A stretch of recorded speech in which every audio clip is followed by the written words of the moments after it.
سونه اف ام پښتونخوا ډیرو ګرانو ښاغلو کتونکو اوریدونکو د پښتونخوا رنګونو سره زم تاسو قربر او خان یوسف زی امید لرم چې روغ جوړ وي خوشاله وي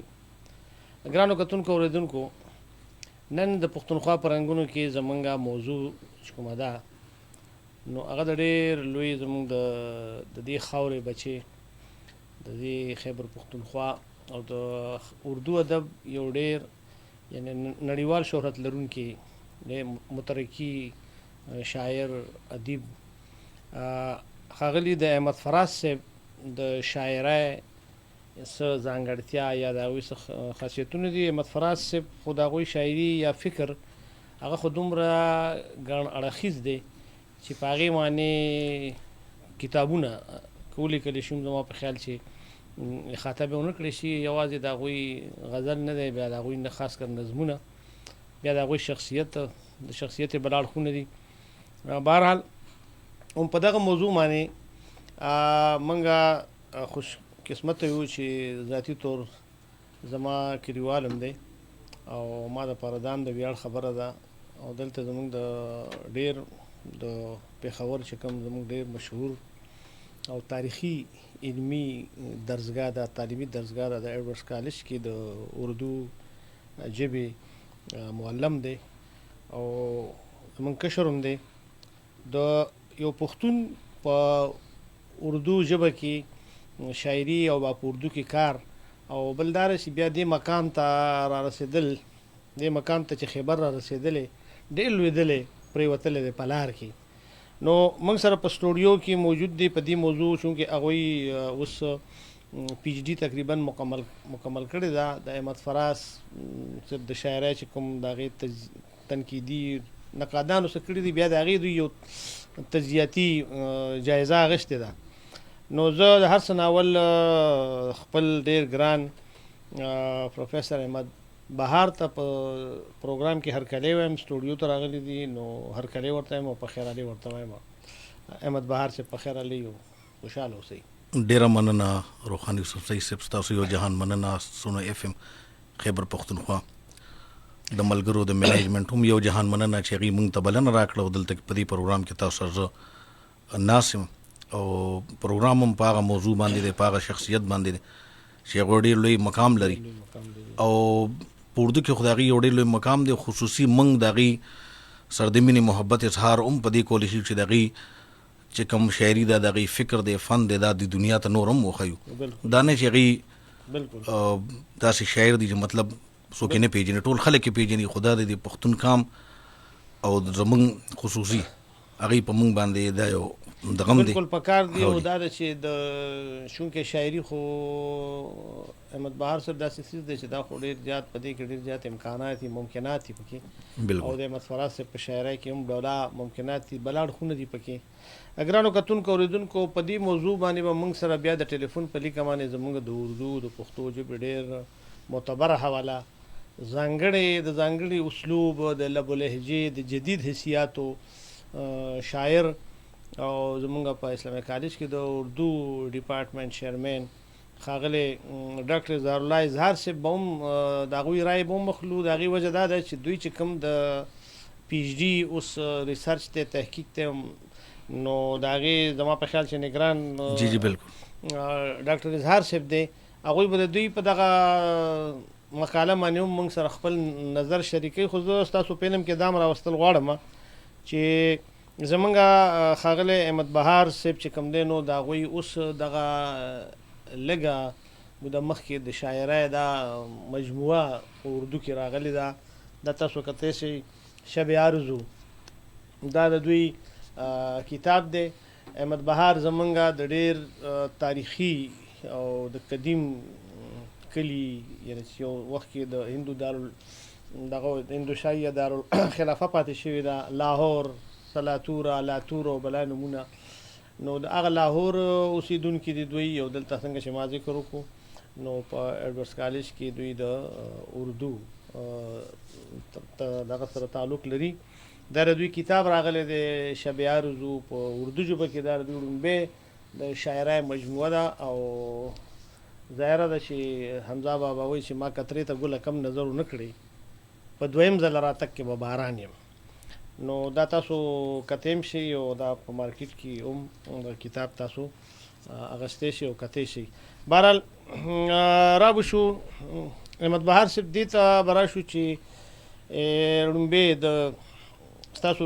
کتاب او په دې به هم خبره کوم زموږ اورېدونکو کتونکو سره به خپل څه کلام نیمه مو شریکوي. خو د هغې نه وړاندې دا راته ووایي چې دا څنګه تاسو په خپله خوښه مانې یا د هغې نه وړاندې تاسو د احمد فراز صاحب د شاعرۍ نه د هغوی د شخصیت نه د هغه نه چې کوم دی نو متاثره وي چې زما په خیال چې ستاسو د امفل مقاله چې ونه هغه هم د احمد فراز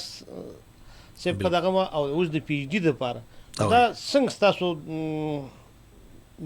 دا وجه خو نه و چې کین یاره هغه د دې صوبې دی او د دې وجه دا هغه تعلق دی او که نه د یو تاسو ته په خپله چې کوم دی نو دا یو متاثره شوي یا تاسو غوښتل چې احمد فراز صاحب باندې کار وکړم؟ ډېر ښه سوال تاسو وکړو روښان یوسفزۍ صاحب. کله چې زه زمانه طالب علمي وه هغه دور کې خو موږ احمد فراز نه پیژنده، خو د هغې شعرونه چې کوم دي دا به موږ وی او موږ ته به مطلب مخې ته راتلل. د هغې په شاعرۍ کې چې کوم آهنګ دی، کوم موسیقیت دی، کوم مینه ده، کوم محبت دی، کوم سادګي ده، هغه وخت په هم د هغې په شعرونو باندې موږ پوهېدو. نو زما په خیال چې په اردو شاعرانو کې وړومبی تعارف یا زه چې کوم پیژنګلو شوې ده په حقیقت کې هغه احمد فراز سره ده. نو ما وی چې ردی باندې به زه مطلب که داسې موقع میلاو شه د تحقیق او د تنقید نو زه به په دې باندې تحقیق هم کوم، تنقید هم کوم. او بل دا دی چې زمونږ د پښتونخوا شاعر دی او یو ډېر ښه شاعر دی. نو څنګه چې ما دې نه مخکې وي چې موږ له پکار دی چې موږ د دې په شخصیت باندې د دې فکر و پن باندې کار وکړو. نو همدغه یو خبره او دغه یو ارمانو بیا امفل تیسز ما ته عنوان میلاو شو احمد فراز کی شاعری کی چند نمایاں جہتیں چې په هغې کې جمالیات او په هغې کې رومانویت او په هغې کې مزاحمت و. بیا چې کله زه اسلامي کالج یونیورسټي ته رالم نو ډاکټر ظهور الله اظهار صاحب چې زما استاد هم دی، زما مرشد هم دی، لارښودن دی، په هر ډګر باندې په هر قدم باندې هغې زمونږ ته لاره ښودلې ده. د هغې په نگرانۍ کې بیا دغه احمد فراز کے فکر پن پر ہونے والی تنقید کا تجزیات مطالعه کله چې جی کله چې بورډ میټینګ و هغې بیا ووی پروفیسر سهیل صاحب او پروفیسر سلمان علي صاحب چېرې په پښتونخوا کې په تنقید باندې ډېر کار نه دی شوی، نو که ستا په تنقید باندې کار اوشندا بخي. نو هغه کار ما د پرګران په دیو چې د تنقید د پاسه تنقید چې هغې ته په اردو کې ماها تنقید وي. نو هغه ډېر لوی ګران کار خو دا د الله تعالی یو ډېر لوی کرم احسان ستاسو مشرانو هغه لارښودنه او د ډاکټر ظهور الله اظهار صاحب د هغې مینه محبت چې د تیسز هم الحمدلله مکمل شو. احمد بهار صاحب دا خبره په دې خو خیر بیا خبره کوو د احمد فراز صاحب د دې شاعرۍ یو خو دا دی چې زما په خیال زمونږ دې خاورې ته دا یو خاصیت حاصل دی جی جی چې زه اکثر دا خبره کوم چې د هندوستان د سیاسي تاریخ او د هغوی چې کوم دی ادبي تاریخ او بیا د هغوی د فني تاریخ چې کوم دی جی دا د دې زموږ د دې خاورې د دې پښتنو دغه نه چې کوم دی بغیر د دې د ذکر نه بغیر بالکل نیمګړی دی. بیا چې موږ تاسو څنګه د اردو کې د احمد فراز صاحب ذکر وکړو، احمد فراز صاحب ټیک ده چې زموږ د دې پښتونخوا بچی دی، د دې خاورې بچی دی، خو دومره ده چې هغه په ټوله دنیا کې کوم دی نو ځان ته یو نوم پیدا کړو، هر څوک پیدا دا ولري. دا راته وایي چې تاسو د یو پښتون په حیث باندې بیا خاص کر د یو ډېر روایتي کلي جی د لاهور اردو سره او بیا په اردو کې تر دې حده پورې چې هغې کې تاسو تحقیق ته او تنقید ته هم راووتی دا تر دې حده پورې چې په هغې کې نور هم شته داسې نه ده لیکن تاسو سره لومبی مثال یې جی جی بالکل خو دا ذوق یا دا دغه دا تاسو کې موجود و که تاسو په خپله د اردو طرف له چې کوم دی نو ډېر زیات رایب وي او دغه و چې یاره په اردو کې زه چې کوم دی نو شاعري هم په اردو کې کوم او بس همدغه د طالب علمای په زمانه کې اردو سره زما یو شوق مو بل دا دی روخان صاحب تاسو هم د دې کلي مطلب لاهور جلسای جلبای دا ټول صوبې ټول یو ده او نو په مونږ کوو نو چونکې پانی نه خو زمونږ مطلب یو پہچان دی او اکثر خلک هغه وی چې دا د ټیکسلا دی او ټیکسلا سره تعلق سره بنیادی تعلق د دې لاهور سره دی وړوکی لاهور چې خلک د وړوکی لاهور په نوم پیژني. نو ما ته دا لګي څومره چې په لاهور کې کوم زمونږ ملګري دي زیاتره د اردو طرف ته دغه یو رجحان شته، یعنی مطلب دا دی چې زمونږ په دې خاوره کې د اردو حوالې سره دا یو ګډون موجود دی چې څومره ملګري زمونږ دي نو زیات تر هغې په اردو کې شاعري هم کوي او اردو حوالې سره بلکې په مختلف نجي او سرکاري ادارو کې د اردو د استاد په حیث باندې د لاهور زمونږ ملګري چې څومره دي که هغه مطلب فیمیل دی او که میل دی څومره چې دي نو هغې زیاتر مشهوري د لاهور استاد چې ده نو دا اوس پته نهږي چې دا څه وجه ده خو دا زمونږ په دې خاوره کې د اردو حوالې سره دا یو دغه موجود شته نه ښه خبره ده دومره ده خو ما د پوښتنه ځکه وکړه چې یو خو دا دی چې د سړي مورنۍ ژبه یوه وي د ماحول ژبه بدله وي په کور کې په دغه کې نو بیا هغه خپل هغه بیا خاص په تخلیق کې په شاعرۍ کې هغه خپل مافي الضمیر چې کوم دی که نه هغه بیانول یقینا چې لږ مشکل وي خو تاسو څنګه خبره وکړه دا ښه خبره ده زما په خیال چې زمونږ دا چې کوم خلک دا وایي چې پښتانه عموما دا یو ډېر غلط تاثر ده چې پښتانه اردو ویلی نشي شاید چې ویلی نشي زه دې سره اتفاق کوم چې ویلی به نشي تر څو پورې چې د لیکلو تر حده پورې خبره ده او په دې کې د کار خبره ده نو زما په خیال چې موږ سره دلته په دې اوس هم ډېرې معتبرې حوالې موږ سره موجود دي چې پښتانه او که موږ زوړ دغې کې وګورو موږ مثلا جوش ملیح آبادي ته وګورو که موږ فانی بدایونو ته وګورو دا څنګه مطفران نوم ذکر کتل شفایي ډاکټر نذیر تبسم خاطر غزنوي او داسې بلا نومونه دي فارغ بخاري صاحب دي وغیره وغیره ټول بالکل نو هغوی په محسن احسان صاحب او نو هغوی په خپل د دې خاورې دغه دي خو هغوی په اردو کې ډېر کار بهرحال احمد بهار صاحب دا راته ووایي چې څه تاسو د زموږ چې کومه موضوع ده چې د احمد فراز صاحب د شاعرۍ ځانګړتیا مطلب انفرادیت یا دغه او د هغوی خاصیتونه د احمد فراز صاحب شاعرۍ کې د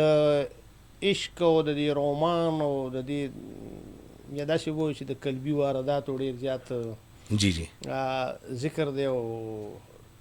په دې هکله ډېر زیات مشهور دی داسې به زما په خیال چې ډېر کم دغه چې هغوی به د احمد فراز صاحب څه ناسې شعرونه ورته یاد دي نو د عشق یو خو دا چې زموږ یو د صوفیانه خبره ده د عشق او عشق مجازي او عشق حقیقي ځان له خبره ده خو د عشق باره کې دا چې خپل یو داسې کنسپټ یو تصور وي یو دغه وي څه ویل غواړئ تاسو زموږ د اورېدونکو کتونکو چې د احمد فراز صاحب د عشق څه تصور و څه هغې ته تاسو په کوم نظر کتلي یا ګورئ نو روحان صاحب زه به د هغې یو حواله ورکړم هغې وایي چې هر حسن سادلو نہ دل میں اتر سکا ہر حسن سادلو نہ دل میں اتر سکا کچھ تو مزاج یار میں گہرائیاں بھی ہو مطلب هغې د عشق حوالې سره دا چېرې یو انسان عشق کوي نو کوشش دې دا وکړي چې دغه محبوب څه نه څه په معاشره کې یا په دې باندې پوهېږي ومه ځکه چې څه نه یو داسې محبوب سره زړه ورکړي چې هغه وروسته هغه دپاره د رسوایۍ او د سبب شي نو هغه په دې کې لغوندې احتیاط هم کوي او بل دا چې د هغه د عشق دام یو تصور دی چې محبوب کوم ځای کې خپل لار جدا کول غواړي نو هغه د خپلې لارې جدا کړي ځکه چې هغه ته هم حق دی لکه دا هغه څه پابندۍ او هغه د زوړ روایتي او دغه یعنې ډیکټیټرشپ یا هغه مردانه پن او د مردانه معاشره چې ته موږ وایو بالکل نو دا دغې په عشق او په دغې کې شامل دي نو هغه د گہرائی وی چیرې څنګه چې ما دا شعر چې کچھ تو مزاج یار میں گہرائیاں بھی ہو نو هغه د عشق حوالې سره ډېر د محتاط انداز کې خپل خبر او خپل دغه کې مطلب د روایتي عشق نغه لږ لرې پاتې شوی بلکې کوشش کوي چې د روایتي کوم عشق د محبت تصور دی هغې ته مخامخ نه شي بالکل ما ته دې سره دغه رایه شو احمد بهار صاحب چې د هغې د احمد فراز صاحب د اپروچ کوم دی د عشق د دغه باره کې او نوی دغه چې تو خدا ہے نہ میرا عشق فرشتوں جیسا دونوں انسان ہیں تو کیوں اتنے حجابوں میں ملے گا وہی مشہور غزل چې اب کہ ہم بچھلے تو شاید کبھی خوابوں میں ملے جس طرح سوکھے ہوئے پھول کتابوں میں ملے نو څه تاسو دغه د چې کوم د احمد فراز صاحب حوالې سره دغه شوی دی هغې کې تاسو ظاهره ده چې د بلا تحقیق به مو کړي د بلا ډېر معتبرو خلکو مقالې او د احمد فراز صاحب د شاعرۍ حوالې سره بالکل او دا تاسو بیا د هغې د یو قسم د تجزیاتي مطالعه نور داسې څه ګڼئ چېرې د احمد فراز صاحب هغه ظاهره ده چې د هغه د دور د هغه د اثر د هغه د بیج د هغه خو د هغه د شاعرۍ داسې نور کوم خاصیتونه دي چې هغه تاسو زموږ کتونکو اوریدونکو ته په لنډو جی داسې بالکل. بیان کړي. روخان صاحب د احمد فراز حواله سردار ټول نه ښه خبره ده چې هغه داسې جبه استعمال کړی دا مطلب یو ډېر ساده انداز کې یکیا کے صف سے بیان دل کی حالتیں کرنی فراز تجھ کو نہ یہ محبتیں کرنی زبردست. نو دغی چې کوم جبه ده دغی کوم اسلوب دی دغی کوم لیکل دي نو هغه ډېر انتهایی زیات آسان دي مطلب هر یو سړی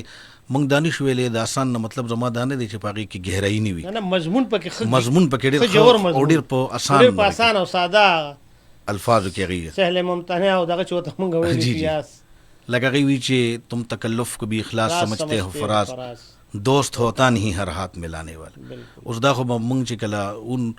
موږ به دا مخامخ کوو دا به موږ وي دا موږ ته ډېر آسان ښکاري دی یو اسانه موضوع وه خو چې وروسته په دې باندې سوچو کې دی کې د دنیا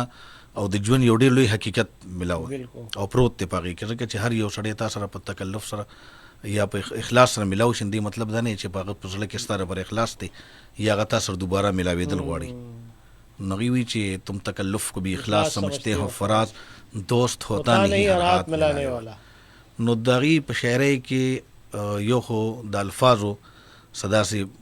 ګراني نشته چې هغې یو ګران لفظ استعمال کړي بعضې شاعران ادیبان خامخه یو آسان لفظ موجود او چې د هغې دغه کې او زموږ د خلکو دا یو عمومي رویه هم ده چې په کوم شعر کې داسې یو ګران غوندې لفظ استعمال شوي یا په یو نثر کې نو موږ ویره د دې علمیت زیوا دی او دا خو ډېر لږ ګران دغې کړی بلکې پکار دا دی چې څنګه احمد فراز صاحب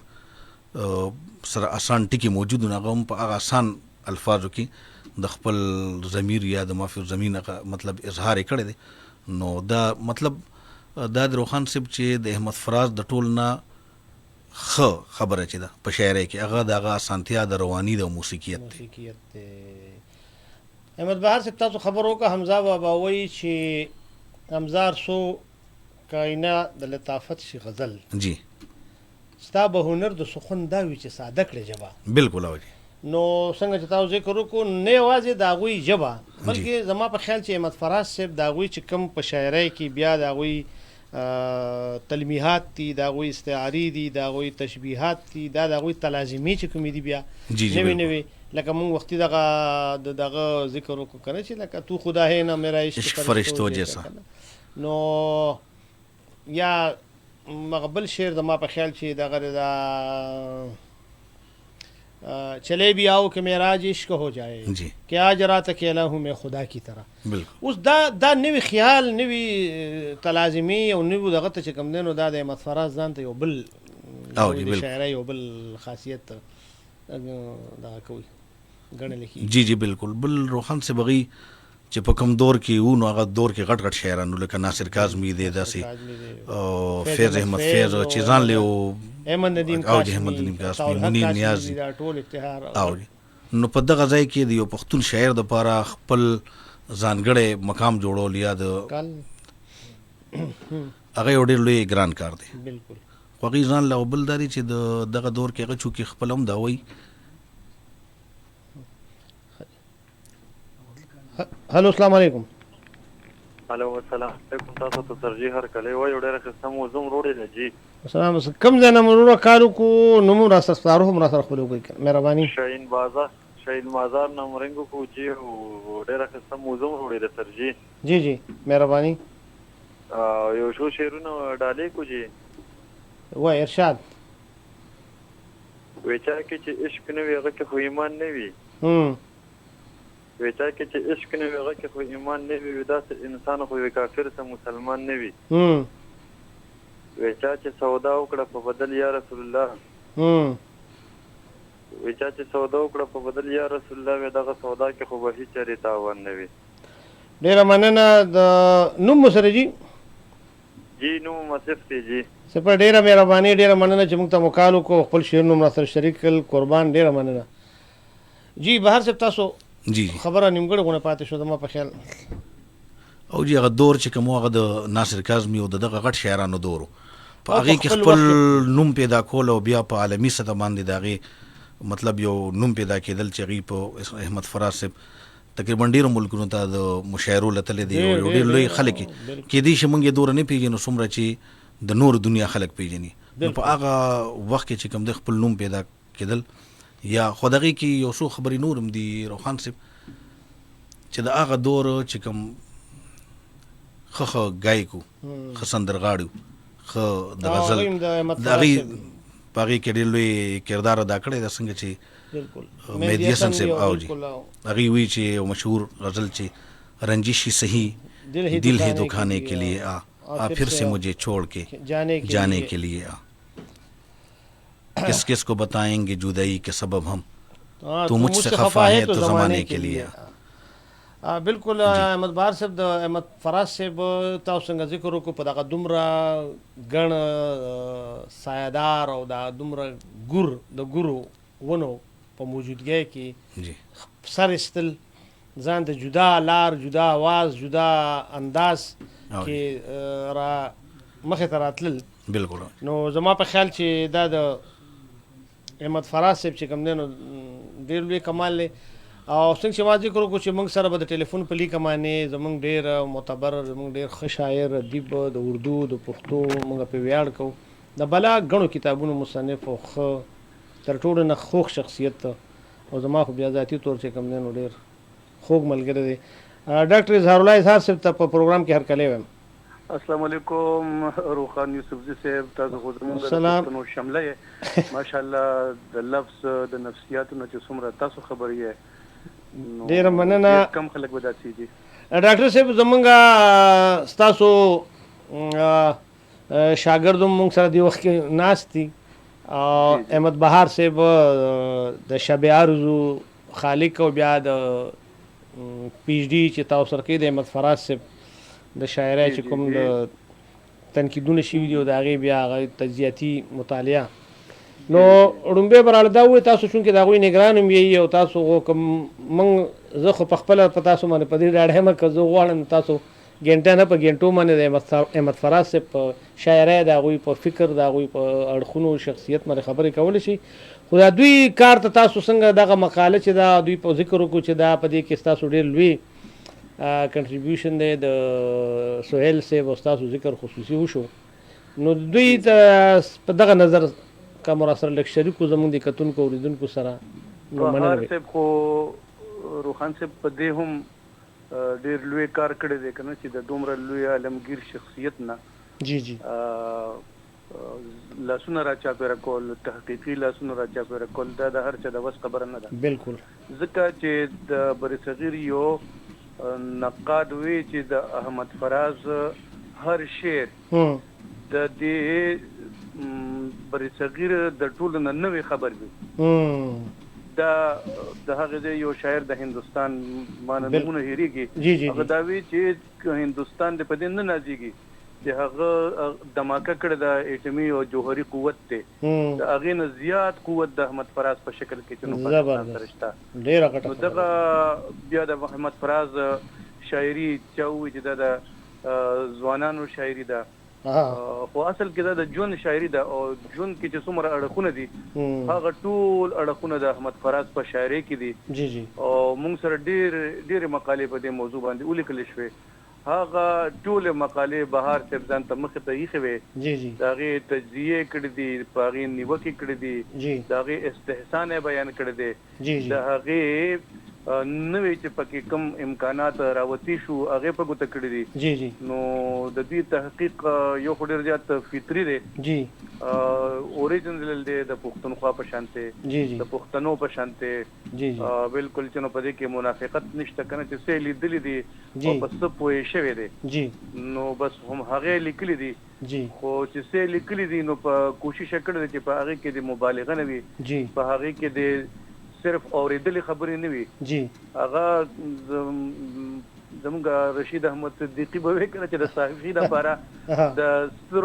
د سترګو بالکل ضرورت نشته د غوږونو نه دا کار اخلي که نه نو د ښه په غړېدلو سترګو هم لیدلي دي او د اورېدلي هم دي د سماعتونه او بصارتونه دواړه په دې تحقیق کې شامل پاتې شوي دي. نو زه دا وایم چې یو تحقیق هم حرف آخر نه وي یقینا دا به هم حرف آخر نه وي خو د راتلونکي محققینو ته او څېړنکارانو ته د منزلونو نوې لارې ضرور ښودلې دي بالکل کوته کړې دي چې دا هم امکان شته دام شته دا موضوع دا په دیم کار کې دي شي په دیم کې دي شي او د خپل وس مناسبه چې څه دغه بلکې دغه نه زیات تنو کار کړی دی کوم د دې ټول مقاله نګارانو احاطه کول د آسان کار ډیر ګران خبره ده ډیر ګران کار دی ځانم په کړی دی بیا احاطه هم کړی دا بیا نتایج هم مستخرج کړی دي نو دغه استخراج دا ټول چې نو د دې پېښورانه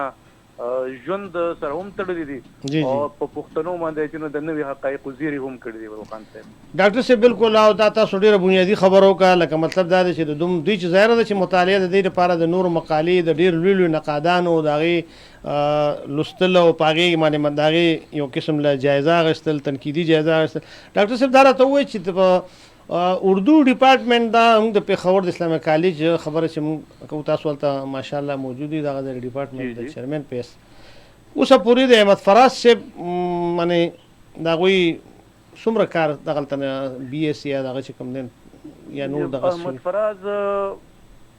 زما په نگرانی کې په د اوو نزيات مقالې شوې دي زبردست لکه د احمد فراز په شاعرۍ کې د تصور محبوب ارتقا د احمد فراز په شاعرۍ کې وطن دوستی احمد فراز په شاعرۍ کې د انساني نفسیاتو احاطه په هغه کې تمثال کاری احمد فراز په شاعرۍ کې محاکات نگاری او داسې چې څومره داغه په تغزل باندې چې کوم خبرې شوې دي داغه د غزل تجربه داغه د نظم چې نظم کړتیاګانې په دې ټولو باندې چې نو په خپل وخت کې چې نو کار شوی دی او دغه طرف ته او ډیر حواله داسې هم دي چې موجود دي چې نو په هغه باندې کار کې دي شي او یو طرف ته چې نو احمد فراز یو بین الاقوامي او عالمگیر شخصیت او په دې کې د خوشاله خبردار چې په مور پښتنو کپلار پښتنو کنه پلار خبر کوهاټیو مور او هغه بزن په دې باندې چې نو په دې به ویاړ کو چې زه پښتون یم بالکل او موږ سره به چرته بلکې تاسو سره هم د غي ملاقاتونه شي ډیر نو په پښتو کې به خبرې کولې هو پښتو کې بالکل نو زمونږ اون کو زمونږ پښتون شاعر دی او زمونږ د خپته دی زمونږ د خور دی او دا خور دومره زرخیزه ده بالکل چې سفر یې چې نو په ټولې دنیا باندې خوريږي بلکې د ځمکې نه د اسمانه پورې چې نو دا غیغه رسایي ده نو په احمد فراز کې موږ خپل ځان ښکاری بالکل خپل د زړه درزاګانې را تخکاری هغه ټول موضوعات موږ خپل موضوعات ګڼو او بل دا چې هغه مردانګي او پښتونولي ده پکې چې هغه د اردو په شاعرانو کې زدانه هم چې نه بوي پکې خو دته په مخصوص انداز کې کنه چې نو په یو لاس کې توره او په یو لاس کې چې نو قلم بالکل نو دا خو یو پښتون ویل شي کنه صحیح او هغه دا ویلي چې د پښتنو کردار هم دغه شانته دي صحیح نو زه په دغه موضوعاتو ان شاء الله زما کوشش دا دی چې یو داسې تصویر جوړ شي چې احمد فراز یو طرف ته پښتون او یو طرف ته یو بین الاقوامي شخصیت پکې مونږ ته راخکاری نو په دې موضوعاتو باندې ان شاء الله کار کو تاسو ته صرف دعا کوئ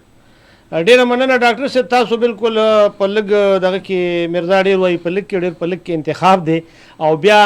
دا چې د احمد بهار صاحب حواله سره دوی د تحقیق حواله سره بس هغه د اشرف خان اجری شعر دی چې د رحمان په ویل زاد لقب نشته چې ما شعر منظور کړو معتبر دی نو تاسو بس یو دای د پاره ډیر لوی د فخر او دغه خبره چې تاسو دا غوي تحقیق وستایلو ډاکټر صاحب وخت مرا لرا کو او په لږ وخت کې مرا سره ډیر د کار خبرو کې ژوندونو دلته به موږ سره بالمشافه چې کم دینو تشریف وروړي او پاغي وروړي وګن ناس تبکو د شاري په انتظار به ډیر مننه او الله مراد صحتمند لره خاد آباد او بریالي اوسئ ډیر مهرباني ډیر مهرباني السلام علیکم السلام علیکم ګرانو کتونکو اوریدونکو داو خاغله ډاکټر زهر الله اعزاز صاحب چې په خپل یو ډیر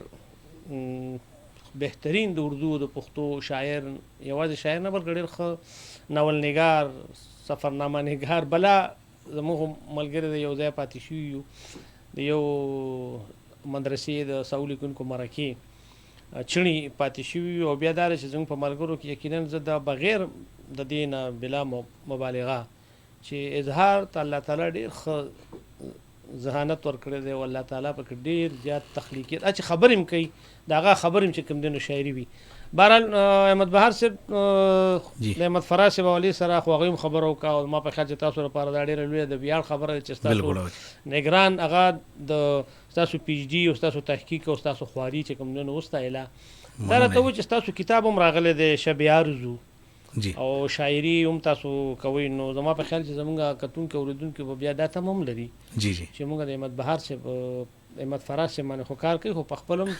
چې د احمد بهار صاحب شاعرۍ نه هم لږ ډېر زمونږ کتونکو اورېدونکو ته کوم خپل کلام ولې نه چې دا ما کتاب دی دینه باغی دغه کوم خړمبیر ورزه ډاکټر اظهار الله اظهار صاحب چې زما استاد محترم هم دی، زما مرشد هم دی، زما بس دا وګڼي چې ملګرم دی او په هر میدان کې په هر لار کې مونږ ته هغې لار وباسلې ده او مونږ ته یو نوی جهت را کړی دی. نو دا د هغې چې څومره محنت په دې کې شامل دی، نو دا چې انشاءالله تاسو وګورئ مقاله او څومره محنت تاسو ته ښکاري، نو زما کم او د هغې زیات ځکه چې هغې په تنقید باندې تنقید کول او بیا په هغې باندې پوهېدل چېرې دا به داسې کوي او دا به داسې کېږي، هغه لار ښودل نو او جي د هغې مونږ ته ډېر لار په دې کې ښولې ده. زما دا کتاب روحان صاحب شب آرزو په نوم باندې د دې نه به زه یو دو درې کلامونه به انشاءالله مینوالو ته ډالۍ کړم. میں تیری محبت کے در و بام سے تنہا، میں تیری محبت کے در و بام سے تنہا نکلا تھا کسی روز سر شام سے تنہا، میں تیری محبت کے در و بام سے تنہا نکلا تھا کسی روز سر شام سے تنہا، پوچھا تھا کسی شخص نے اس طور سے یارو، پوچھا تھا کسی شخص نے اس طور سے یارو کیوں شہر سے یوں گزرے ہو بے نام سے تنہا، سب دوست اسی حال پہ کانے ہیں بہرحال،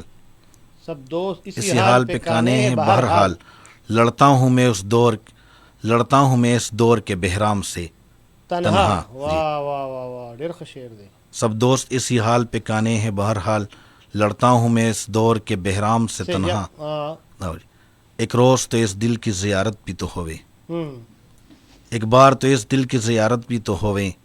ایک بار تو آؤ کبھی آرام سے تنہا، اور رخ دیکھ کے حالات بدل دیتے ہیں اور پھر رخ دیکھ کے حالات بدل دیتے ہیں اور پھر ہم جاتے ہیں بے کیف سے ناکام سے تنہا، اور اس دور کے آنگن میں ہے سایوں کی حکومت، اس دور کے آنگن میں ہے سایوں کی حکومت، چلنا ہے بہار اس میں سر شام سے تنہا. دا مکتب یا ہوا ہے ډیر ښه مکتب ده. اس دور کے آنگن میں ہے سایوں کی حکومت، ډیر ښه ترکیب، چلنا ہے بہار اس میں سر شام سے تنہا. یو کلام بلم اوریدونکو کتونکو شریک کړي. خو د کلام نمخ کې بیا د خپل استاد محترم د خپل مرشد ډاکټر اظهار الله اظهار صاحب ذکر وکم روحاني صوفي صاحب په دې کتاب کې مطلب بیا غي زتلې موغي دا یو شعر کتل دی یو لفظ چې کوم ځای کې او په دې معنی دا غوي لیکلم موجود دي او جی بالکل هغه نو کته شي د دې معنی دا غوي لیکلم شته بالکل او جی هغه غوي نغم کړی دی یو جی ارشاد دو غزل بتا استاد کوم چې چند درختوں کے پاس بیٹھا ہوں، چند درختوں کے پاس بیٹھا ہوں، اپنی یادوں کے پاس بیٹھا ہوں، اور میری مانند جو اکیلے ہیں، میری مانند جو اکیلے ہیں ان پرندوں کے پاس بیٹھا ہوں، میری مانند جو اکیلے ہیں ان پرندوں کے پاس بیٹھا ہوں، موج دریا سے کچھ نہیں ہوگا، موج دریا سے کچھ نہیں ہوگا، موج دریا سے کچھ نہیں ہوگا، اب کناروں کے پاس بیٹھا ہوں، زبردست، اور زندگی کا نہیں بھروسہ کچھ، زندگی کا نہیں بھروسہ کچھ، جڑتے پتوں کے پاس بیٹھا ہوں، اور اب بہار ایک ہی ٹھکانہ ہے، اب بہار ایک ہی ٹھکانہ ہے، غم کے ماروں کے پاس بیٹھا ہوں. ډیر خو یو کلام پکې بلم رولې نو زما په خیال چې اوریدونکو کتونکو بل نورم خوشاله شي. ولې نه جذبه یو کلام بل موږ ته وایي نو موږ به خوشاله شو چې د احمد بهار صاحب اوریدونکو کتونکو به هم اورو. جی جی چې زموږ یو پښتون او دا یو آزاد نظم دی روحان صاحب په دې کې नज़मों में शामिल दी कहता हो हम دا नात نظم हो وای بس जी نظم जी وای ٹھیک ده वो मेरे ख्वाब में आए वो मेरे ख्वाब में आए वो मेरे ख्वाब में आए तो बस इतना कि जैसे बर्क आता है और एक लम्हा गुजरता है तो कुछ होता नहीं हासिल अच्छा ज़बरदस्त वो मेरे ख्वाब में आए तो बस इतना कि जैसे बर्क आता है और एक लम्हा गुजरता है तो कुछ होता नहीं हासिल वो मेरे ख्वाब में आए वो मेरे ख्वाब में आए तो बस इतना कि जैसे लहर आती है और एक लम्हा गुजरता है तो साहिल के किनारों में कहीं खामोश हो जाएं वो मेरे ख्वाब में आए तो बस इतना कि जैसे रेत पर एक नाम लिखकर छोड़ देते हैं और एक लम्हा गुजरता है तो ना ही रेत पर वो नाम ना कोई कहानी है वो मेरे ख्वाब में आए ډیر زبردست ګرانو کتونکو اوریدونکو احمد بهار صاحب تاسو کلام مو موردو تاسو سره مخابره مو کې د احمد فراز صاحب په حواله سره او ګرانو کتونکو اوریدونکو زه اخر کې بیا تاسو مننه کوم د ډاکټر اظهار صاحب مننه کوم چې موږ ته وخت راکو او زموږ شو کې د پروګرام وخت سر ته ورسېدو د وخت د ګړی ستن زموږ په سر باندې بس ولاړه وي نو دغه بیا موږ ته مسله شي نو ان شاء الله د راتلونکي پروګرام کې به بیا د بلې موضوع سره تاسو سره مخامخ کېږو تر هغې د اجازت غواړو د لوی الله په امان ښاد آباد او بریالي اوسئ